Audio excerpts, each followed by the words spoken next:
Sergeant Mick, and I'm so proud to have been working with you guys as well as the entire committee, because you are true professionals, you're honest and good men, and you care about the community, and those are the things that, and you know what was so exciting about our win this year, and I say our win because you're part of our team. It was a tough year for Republicans in Somerset County, all over the country. You guys had a landslide victory. Landslide, by definition, is 60% of it. You had a landslide victory. Our neighbor, Basking Ridge, which usually has big victories, barely made it. We lost a Somerset County seat. It was a good man who lost his seat. Warren became still a stronghold, and I think it's because of this team. And not just because of the team, but because of the support by hundreds of people behind the scene. Our police force, our volunteer fire department, our volunteers on recreation, on open space, on the great things, I see Laura sitting there, that we do in our green team, that wins awards. We get an award for our work we did after Hurricane Sandy. We get noticed by Money Magazine as one of the best towns in the country. We're one of the safest communities in the state. That's all done by the community. If the people that live here care about this place and make it strong. And you guys are part of it, you guys and ladies, and every volunteer, and every resident, because there are volunteers, there are people who can't volunteer. They have full-time jobs in the city, but they come to me with ideas. Almost every Saturday morning, I meet a new resident in town. I make it purpose that I'm buying for coffee. And there's at least one. There was a young woman, Liz, who the governor came in the coffee shop, and I gave her the wrong name because I just met her.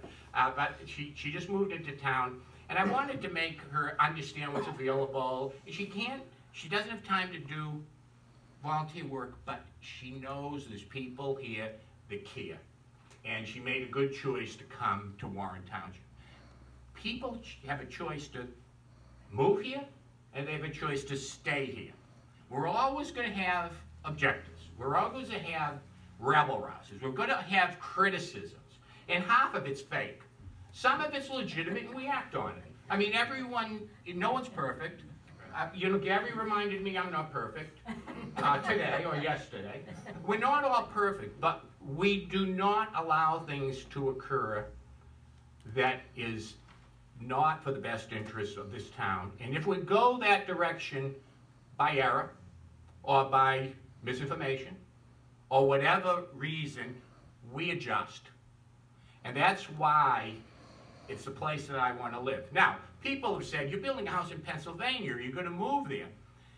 I have a lake house in Pennsylvania, and I got 300 likes on it when I put it in Facebook on how I'll always have a lake house in Pennsylvania because I love the state, fishing and boating and so forth.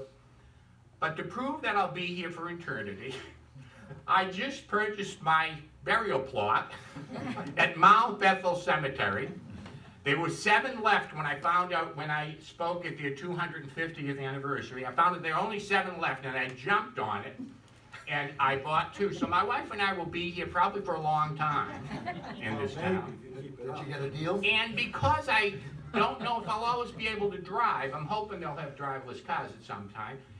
Since I don't know if I'll always be able to drive, I bought a townhouse at Town Center Drive. And you can walk to every place. So I'm renting it now, but that'll be my last place before I make it to the cemetery. And I hope it's a long time. So I just want to say, and I will say, Carol Ann thanked Susie Boyce for bringing her into the organization and on the township. Well, Carol Ann brought me, and she knows it, so I can blame her or I can thank her. I was an independent, and I was very involved with the youth sports, and I had a primary battle, and I worked with Gary, who I didn't know, and we became best friends, almost brothers. I never had a brother. Gary's my brother. But they asked me to run because they thought that the development was going out of control, and they knew my feeling about youth sports and development. So I did take Carol Ann's recommendation and ran, and we had a tough battle, 2 tough battles We faced the Republicans and we faced the Democrats, and we won overwhelmingly. Part of it's because everyone loves Gary, you know? And I knew everyone because I founded the Education Foundation. I was a coach. I was active in the PBA and the Lions Club. So I knew a lot of people, but I had no aspirations to run. George, now I got to tell you George is a tremendous quality guy who I served in recreation with. I was on the committee. And George, I asked him, do you want to run? And he said, yes. So I brought him before the screening board, and he didn't win the screening. But I tell you what George did. George stood back, supported the group for 6 years.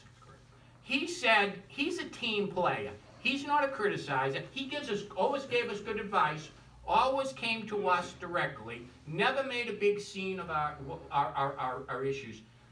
And we said, this is a good man. This is a man that deserves to be on here. And unanimously we brought him on. And Mick the same way. Mick didn't have to wait as long. But well, Carrie Ann, I believe, approached me. Approached you. I believe so.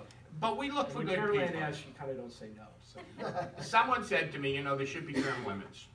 And I don't disagree. If the state says there'll be term limits, I'll 100%, I won't go against it. But I got to tell you, I have not found somebody yet.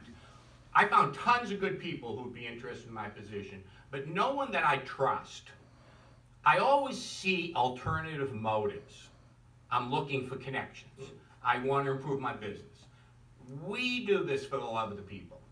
And that's why I love you all, and I thank you. And I took Carol Ann's time, all of yours time with my words, but I just wanted to tell you how I feel about this town. I'm going to be here forever. That's a long time. Thank you all.